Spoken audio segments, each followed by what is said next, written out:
Hello and welcome. I'm Suma Katauka and you are watching NewsX World. Let's take a look at some of the top stories.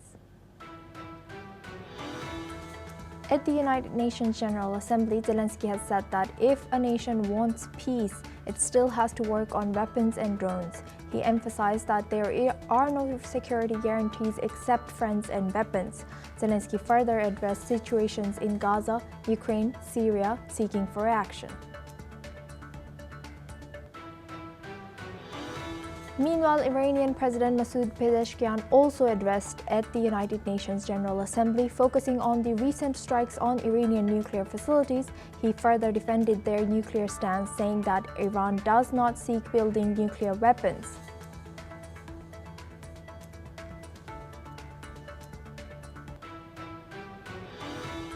The Kremlin has rejected U.S. President Donald Trump's claims that Russia is facing big economic problems and that Ukraine could retake all its land, calling his assessment wrong, while the Kremlin has said Foreign Minister Sergei Lavrov could outline Russia's official stance today.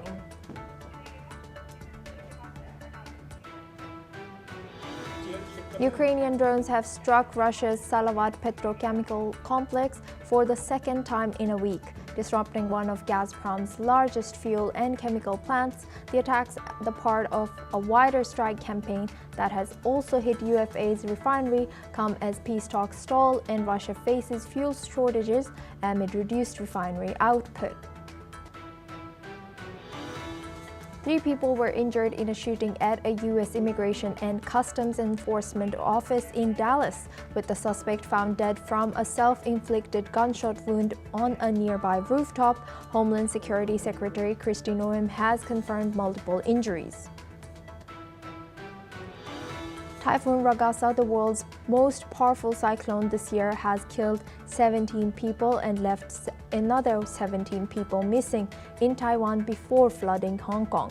The storm is now barreling towards China, where hundreds of flights have been cancelled and millions take emergency shelters. The International Monetary Fund will send a staff mission to Nairobi, Kenya from September 25th to October 9th to begin talks on a possible IMF-backed program, as Kenya's central bank governor Kamau Thuge has said that the country wants its next arrangement to be a funded program. The European Union has asked Apple, Google, Microsoft, along with Booking.com to detail what measures do they take to combat online financial scams. This request highlights the EU's growing concern over the cost and spread of online fraud as it enforces the Digital Services Act.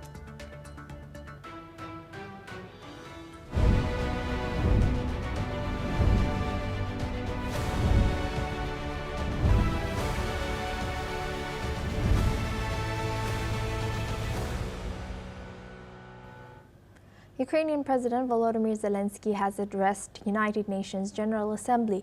While speaking, he has said that the world is in the most destructive arms race in history.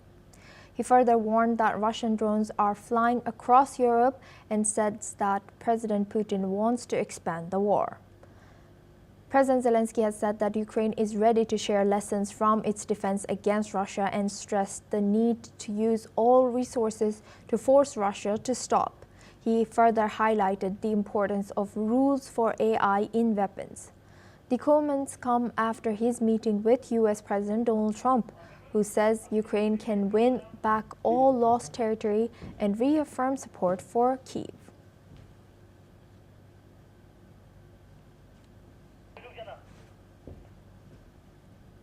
Now for this discussion, we are joined by Adrian Calamel.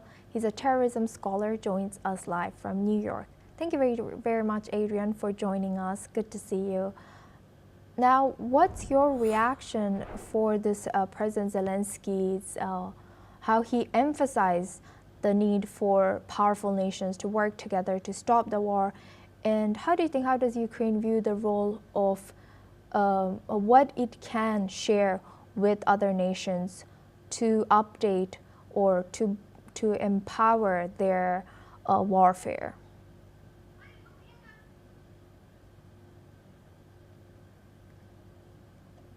Adrian? Yes. Yes, hi, welcome back to NewsX World. I was asking did you think about President Zelensky, how he emphasized the need for powerful nations to work together to stop the war, and what did you think about how he called for other nations to develop more powerful warfare weapons, particularly drones, and to counter Russia? Well, thank you for having me, Asuma, and good to be here. I think with Zelensky's speech, I think he's also he's basically reading the room now. He sees that he's always known what Russia and Putin's intent were. It was just certain people within the Trump administration thought that Putin would be a person that they could deal with. Now it seems as though the mask has finally come off and people are starting to come to the fact that Putin doesn't want peace. He wants war. He wants as much as he can take. And then any type of negotiated settlement through diplomacy is really difficult. And this was an argument that I had been making for quite some time leading up to this, is that Trump, we were dealing from a position of weakness instead of a position of strength in this conflict. When you look at Russia, Putin may talk a big game, but he had both firepower issue and he always had a manpower issue, where he's bringing troops in from North Korea, and we're seeing them come from some other countries. So now Zelensky is seizing upon that opportunity, I would hope, to try and rally the West, rally like-minded countries, countries that aren't aligned with China and also Tehran, and because really they just kind of prop each other up. They're an axis that works against the West. West can be strong if it works together. I think that's what Zelensky really wants and hopes for. And I think he sees the language coming from Trump turning, which is really putting some wind into his sails, if you want to say. And what did you think about Zelensky mentioning that Ukraine is helping Moldova and other countries in Europe counter Russian actions and are akin to what Iran did to Lebanon? Can you elaborate on what Zelensky means by this comparison? Well, he's exactly right. So what Russia's trying to do is destabilize around the margins as well, and destabilize these other countries so that they become failed states and that they can come in or close to failed states and then fill that vacuum. That's what the plan is in Eastern Europe, it would appear. Putin originally was doing this kind of baloney slicing of different parts of Europe. Eastern Europe, if you look at Georgia, if you look at the first conflict, Crimea, Ukraine, he's just been slicing a little bit, and everybody's wondering when he's going to turn around and pivot and go after a NATO country or one of these smaller countries. So what he's doing is on the margins destabilizing it and trying to weaken the government so it collapses. And Russia's they're extremely good with the cyber warfare, misinformation, disinformation campaign that really creates the environment on the ground in countries like Moldova for there to be uprisings, for there to be them to light a spark and then pour a little gasoline on it, and it leads to issues, and then they come in as the great savior, or they come in and say we're here to save the Russian population from problems. And we've seen this, they've used this playbook over and over again, saying that, oh, well, there's a Russian population in here, ethnically Russian, and we're coming in to protect them. And building on that, Zelensky also stated that there are no security guarantees except friends and weapons. In this context, how does Ukraine view its current alliances, and how critical are these relationships for Ukraine? Yeah, well, the alliances are important, and he does need, strategic guarantees that he'll be, that he will be able to defend his country. The Ukraine will be able to defend itself initially by help from other countries, and then hopefully be able to stand on its own. I don't know if it'll ever get to that. We have to look at Russia and the absolute size of that, because Russia is much bigger than Ukraine, and it does have more resources and can fuel its war machine. But what Zelensky is looking at is this really the fact that it was off the table before. I don't think it's on the table now, but NATO membership. That provides a level of security guarantees. That's something Trump said was not on the table. That's something that Putin always cries foul over, even though NATO is a defensive organization. It's not an offensive organization. Putin sees NATO as an obstacle to taking other countries and pulling them back under the Iron Curtain or this new Russian Federation. Thank you very much, Adrian, for sharing that insight. Please stay with us as we come back to you. Now, a shooting at a U.S. Immigration and Customs Enforcement facility in Dallas has left one person dead and 2 others hospitalized. Police say the shooter opened fire from an adjacent building and then took his own life. The conditions of the 2 victims are still unknown. The Department of Homeland Security confirmed that the victims include detainees, but says no federal agents were shot. Homeland Security Secretary Kristi Noem has said that the motives remain unclear.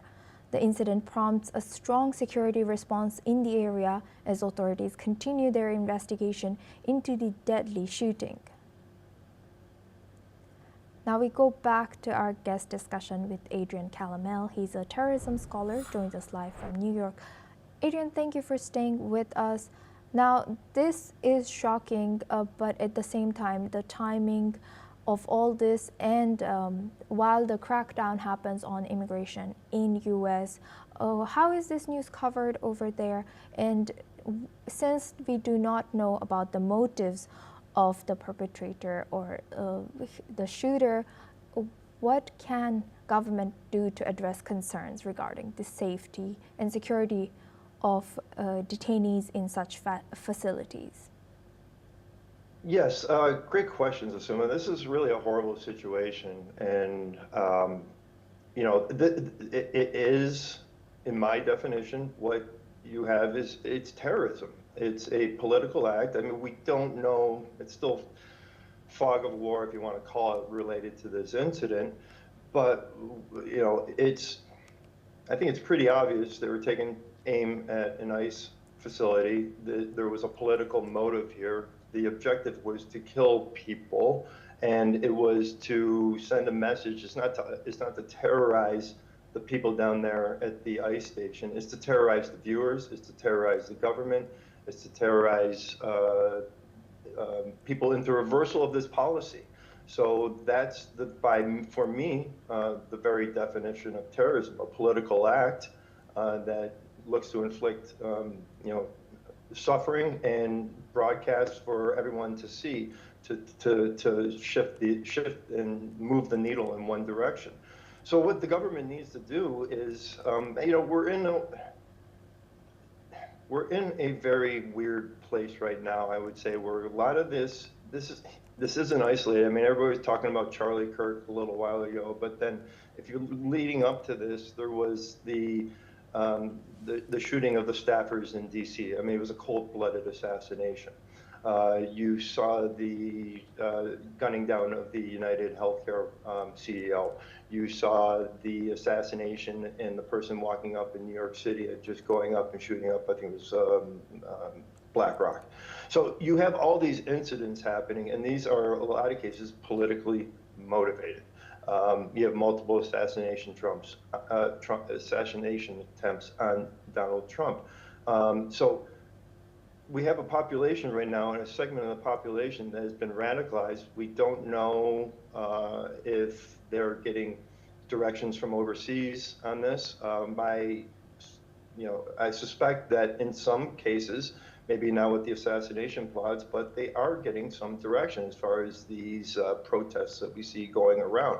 So, you know, the FBI's got to figure this out quickly. They need to figure out who in the country has the ability and is doing this and is pulling strings to, if there is anybody coordinating against, you know, these facilities, a coordinated terror campaign.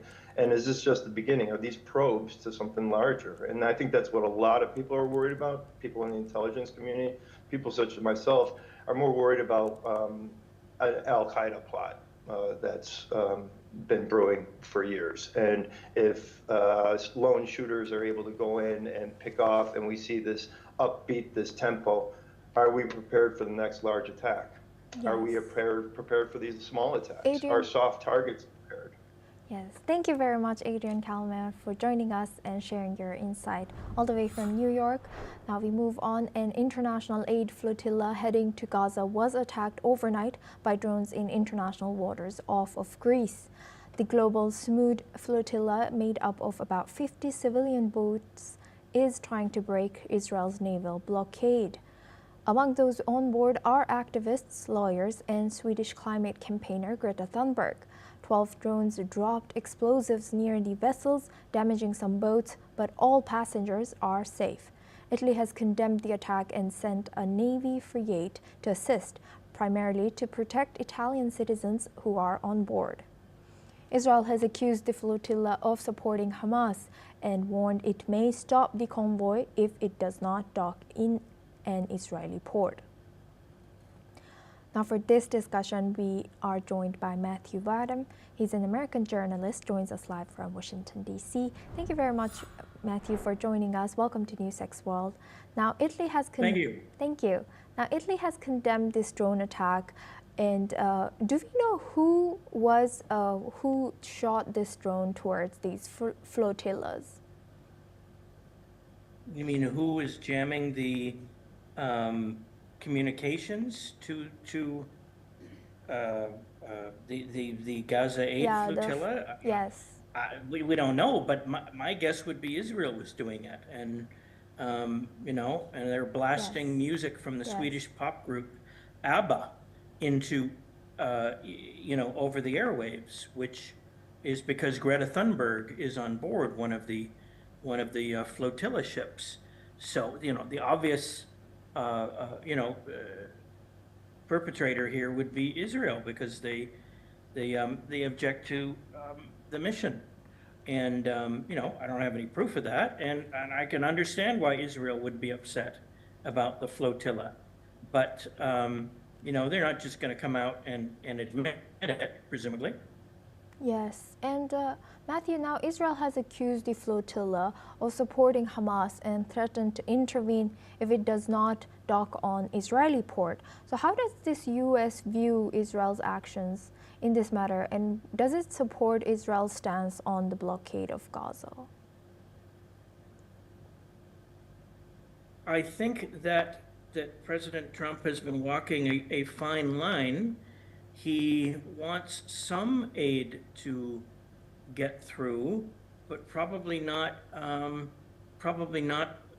great deal of aid. President Trump is a man of peace, and this affects his judgment, and he has been putting a lot of pressure on the Israelis to end the war, even though Israel thinks that there's still a lot to be done. They don't have their hostages that were taken on October of 2023 back, and they don't have all the dead bodies of the people who were killed by Hamas in that attack back, and the United States wants these things to be returned. So I think that my guess is that the United States government is concerned about the flotilla. Yes. And that they don't like the idea of unauthorized aid, going there, without the approval of the Israeli government. The Israeli government has been providing a great deal of aid to Gaza, to the Palestinians already, and I suspect that they don't like that this thing is being done without their permission. Like, who knows what's in the flotilla? Are they hiding guns? Who knows? So, and Matthew, Israel, I'm sure, is not happy about the flotilla. Yes, Matthew, I would like to also ask what diplomatic efforts are being made to de-escalate, if any, tensions around this flotilla and ensure that humanitarian aid either reaches those in need in Gaza or these people stay safe and dock in Israel's port? Well, I think that the U.S. State Department routinely reaches out to the parties involved, and I don't know for a fact that that's what they're doing right now, but I would not doubt it, because this is what this is what the Department of State does. You know, the Defense Department renamed the Department of War recently. Really, the State Department is the Department of Peace, and they're, you know, they're trying to broker deals all the time. So I don't know for sure what they're doing, but I would not be surprised if they are reaching, if they're not, I would not be surprised to learn that they are reaching out to both sides, because that is what they do routinely, you know, as a matter of course. And you know, I'm not sure what's going to happen from that, because Israel doesn't like other countries, you know, like Swedish citizens, like Greta Thunberg, interfering in their internal affairs, and that's what they view the Gaza aid flotilla as, interference in their internal affairs. Right. Thank you very much, Matthew, for sharing that. Please stay with us as we come back to you for our next discussion as well. Now, Iran says its oil sales to China will continue even if UN sanctions are reimposed. Oil Minister Mohsen Paknejad tells reporters that Iran has no problem selling oil despite the snapback mechanism. European powers, including France, Britain, and Germany, have all been negotiating with Iran to avert these sanctions. They want inspector access to nuclear sites and uranium stock transparency. Paknejad says the new sanctions will not add burdens, as U.S. sanctions have already restricted Iran. Last year, China imported nearly 80% of Iranian oil. Talks continue as the September 27th deadline approaches. Let's have a look at what the Iranian oil minister Mohsen Paknejad has said.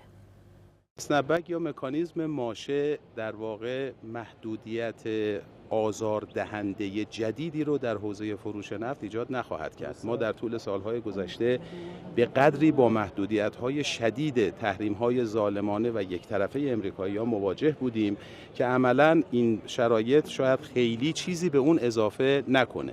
طبیعتاً اگر با شرایطی مواجه بشیم که نیازمند اتخاذ تدابیر باشه برنامه‌ریزی‌های Now for this discussion, we go back to Matthew Vadam. He's an American journalist, joins us live from Washington, D.C. Thank you very much, Matthew, for staying with us. Now, Iran has stated that its oil sales to China will continue even if UN sanctions are reimposed. Now, this is a very bold and confident statement. How does U.S. and international community supposed to view Iran's defiance and this confidence of potential UN sanctions making no difference on it? Well, Iran doesn't care about sanctions. It needs to sell oil. Their economy is highly dependent upon it, and if there are sanctions, they're still going to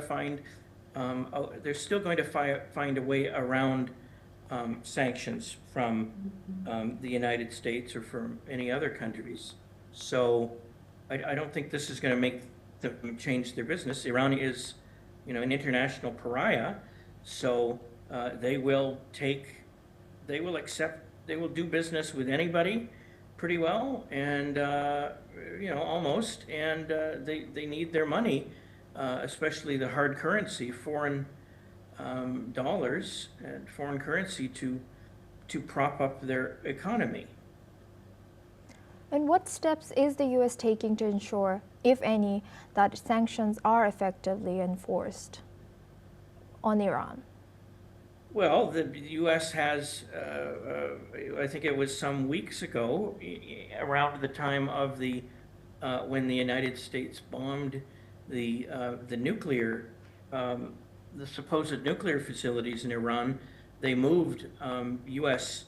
battleships into the region, and I think that the U.S. government is going to continue